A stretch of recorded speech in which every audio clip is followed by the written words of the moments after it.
मोर गोटे स्वरचित कविता शून्य समर। प्रकृति को केमती रक्षा करवा से कथा मु कहूँ।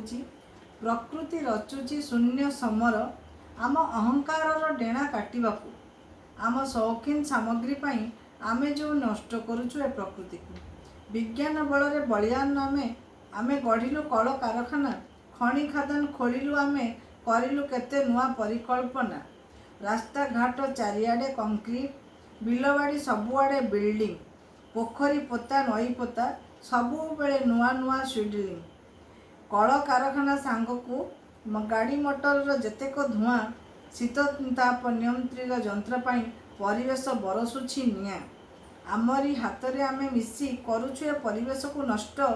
प्रकृति आमको रक्षा करबनी एकथा से कहूची स्पष्ट। प्रदूषित नईनाल पोखरी, प्रदूषित ए आम परिवेश। आस मिलीमिशी काम करवा, प्रकृति माँ को रक्षा करवा आस।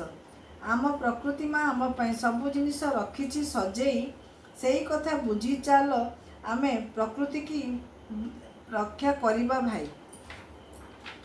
जेतिकी नष्ट करिछे आमे सेतिकी को चालो आमे भरिबा। चारिआडे गछ लगाइबा, नुआ परिवेश सृष्टि करिबा। प्लास्टिक पॉलिथिन को आमे करिबा संपूर्ण वर्जन। डिस्पोज हेउथिबा पदार्थ को आमे करिबा ग्रहण।